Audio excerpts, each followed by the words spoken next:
What if the real problem with the world is not politics, not economics, not education, and not technology? What if the deepest crisis of humanity can be traced to something far more fundamental? Two invisible forces. Forces that cannot be seen with the eyes, yet they shape every human decision, every relationship, every nation, and even every heart. One of these forces destroys families, corrupts leaders, and divides societies. The other heals relationships, restores broken lives, and reveals the very nature of God. One force takes. The other gives. One force builds the system of the world. The other builds the kingdom of God. And the truth is this: every single one of us must decide which of these forces will govern our lives. Stay with me, because by the end of this teaching you may see the world, and your own heart, very differently. Before we can understand the condition of the world, we must first recognize a profound spiritual reality. Two invisible forces are constantly at work in human life. They are not political systems. They are not economic ideologies. They are not cultures or traditions. At the deepest level, the world is governed by two spiritual forces: selfishness and love. Every conflict between nations, every broken relationship, every act of cruelty, and every moment of compassion can ultimately be traced back to one of these two forces. One force takes. The other gives. One seeks its own advantage. The other seeks the good of others. One is the foundation of the fallen world. The other is the foundation of the kingdom of God. Understanding this distinction changes how we see history, society, and even our own hearts. Selfishness is the impulse to place self at the center of life. It is the drive to pursue personal benefit regardless of the cost to others. It whispers subtle but powerful messages into the human heart. What do I gain from this? How does this benefit me? Why should someone else get more than I do? Selfishness is not always loud or obvious. Sometimes it appears in quiet forms. Jealousy, competition, ambition without compassion, the desire for recognition, the craving for power. Scripture reveals the destructive nature of this force. James writes, "For where envy and selfish ambition exist, there will be disorder and every vile practice." James 3 verse 16. Notice the seriousness of this statement. Selfish ambition does not merely cause minor problems. It creates disorder. Chaos in relationships. Chaos in communities. Chaos in nations. When selfishness becomes the driving force of individuals and societies, the result is predictable. Corruption in leadership. Exploitation of the weak. Broken families. Endless competition for power. History confirms this pattern again and again. Empires rise because of ambition, and collapse under the weight of greed. The Bible teaches that the world system itself is structured around selfish desire. The Apostle John described it with remarkable clarity. "For all that is in the world, the lust of the flesh, the lust of the eyes, and the pride of life, is not from the Father but is from the world." 1 John 2 verse 16. These three expressions summarize the driving forces behind human behavior. The lust of the flesh. The craving for physical pleasure and gratification. The lust of the eyes. The constant desire for more possessions, more beauty, more status. The pride of life. The pursuit of recognition, superiority, and power. These impulses shape nearly every human system. Entire industries thrive on stimulating desire. Advertising persuades people that fulfillment lies in acquiring more. Competition is celebrated while humility is often overlooked. The world rewards those who rise above others, even if doing so requires stepping on them. In this environment, selfishness becomes normalized. It is not merely tolerated. It is often admired. But Scripture warns that a society built on selfish ambition inevitably produces instability. Again, James declares, "For where envy and selfish ambition exist, there will be disorder and every vile practice." When self-interest becomes the governing principle, moral boundaries erode. People justify deception to gain advantage. They rationalize exploitation for profit. They sacrifice integrity for success. The result is a world filled with tension, rivalry, and conflict. Families break apart. Communities collapse. Nations become divided. Selfishness promises success. But it ultimately produces chaos. Against this powerful current stands a radically different force. Love. Love operates on an entirely different principle. While selfishness asks, "What can I gain?" Love asks, "What can I give?" While selfishness seeks elevation above others, love seeks the well-being of others. The Apostle Paul describes this mindset in Scripture. "Do nothing out of selfish ambition or vain conceit. Rather, in humility consider others better than yourselves. Each of you should look not only to your own interests, but also to the interests of others." Philippians 2 verses 3-4.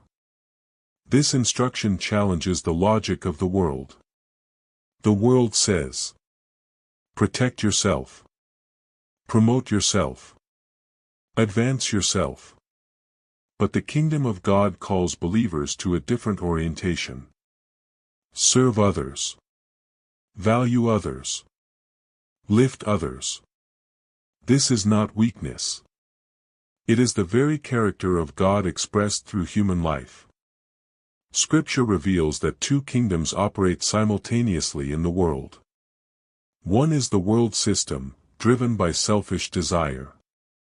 The other is the kingdom of God, governed by love. The world system thrives on competition, status, and control. God's kingdom thrives on humility, service, and compassion. In the world system, power is used to dominate. In God's kingdom, power is used to serve. In the world system, people ask, "How high can I climb?" In God's kingdom, the question becomes, "How deeply can I love?" These two forces are not merely external. They operate within every human heart. Every person faces moments where selfishness pulls in one direction, while love calls in another. When someone wrongs us, selfishness demands retaliation. Love calls for forgiveness. When opportunity for personal gain appears, selfishness urges us to seize it. Love asks whether our actions will harm someone else. The real battlefield between these two forces is not society. It is the human heart. Before we can truly understand love, we must understand something foundational about God. Not something He does, but something He is. Scripture declares, "He who does not love does not know God, for God is love." 1 John 4 verse 8. The Bible does not simply say that God practices love. It says God is love. Love is His nature. It is the essence of who He is. Human love often depends on emotion. But God's love flows from His nature. Just as fire burns because it is fire, God loves because He is love. The greatest proof of God's love is the cross. John 3 verse 16 declares, For God so loved the world that he gave his only begotten Son, that whoever believes in him should not perish but have everlasting life. God did not simply say he loved the world. He gave. When Jesus healed the sick, love touched humanity. When he forgave sinners, love restored the broken. When he welcomed the rejected, love embraced the outcast. And when he went to the cross, love made the ultimate sacrifice. Divine love does not originate from human effort. It flows from a regenerated heart. Jesus said, "Except a man be born again, he cannot see the kingdom of God." John 3 verse 3. When a person is born again, something supernatural happens. The Holy Spirit transforms the inner nature. The Apostle John explains, "Beloved, let us love one another, for love is of God, and everyone who loves is born of God, and knows God." 1 John 4 verse 7. Divine love is evidence of divine life. Scripture also tells us, "The love of God has been poured out in our hearts by the Holy Spirit who was given to us." Romans 5 verse 5. This means believers do not manufacture love. They receive it. The Holy Spirit fills the heart with God's own love. That love empowers believers to forgive enemies, show compassion, serve others, live differently from the world. Jesus summarized God's entire moral will in one principle. Matthew 7 verse 12 says, "So in everything, do to others what you would have them do to you, for this sums up the law and the prophets." The Apostle Paul echoes this truth. For the entire law is fulfilled in keeping this one command, love your neighbor as yourself. Galatians 5 verse 14. And again, love does no harm to a neighbor. Therefore love is the fulfillment of the law. Romans 13 verse 10. When love governs the heart, righteousness becomes natural. Jesus defined eternal life this way. "And this is eternal life, that they may know you, the only true God, and Jesus Christ whom you have sent." John 17 verse 3.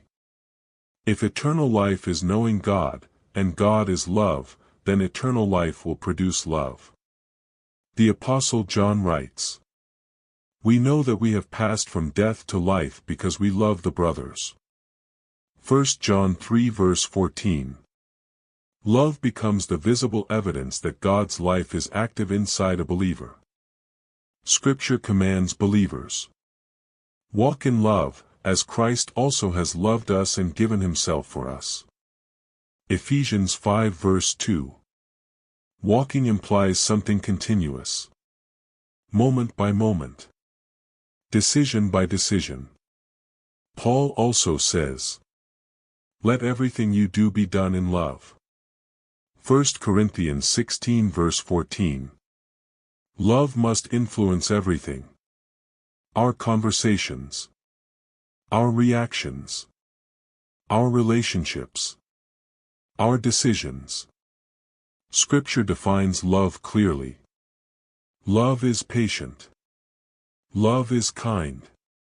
It does not envy. It does not boast. It is not proud. Love does not dishonor others. It is not self-seeking. It is not easily angered. It keeps no record of wrongs. Love does not delight in evil but rejoices with the truth. It always protects. Always trusts. Always hopes. Always perseveres. 1 Corinthians 13 verses 4 to 7. Love is not passive. Love is active. It shapes how we treat people every day. Believers must choose love intentionally. Here are practical ways to do that. Choose forgiveness quickly. Unforgiveness poisons the heart. Look for opportunities to serve. Love expresses itself through service. Reject selfishness. Selfishness destroys relationships. Reflect Christ everywhere. At home. At work. In church. In public. Even online. Every interaction becomes an opportunity to reflect the love of Christ. The world is governed by two forces: selfishness and love. One builds the system of the fallen world. The other builds the kingdom of God. Every day we face a choice. Will we live according to selfish ambition? Or will we live according to the love of God? Because wherever love is lived out, the kingdom of God becomes visible, and the life of heaven begins to touch the earth. If this teaching encouraged you and helped you understand the power of God's love more deeply, take a moment to support this channel. Be sure to like this video, because it helps more people discover this message. Share it with someone who needs to hear this truth today. And don't forget to subscribe to the channel for more biblical teachings that will help you grow spiritually and walk more closely with Christ.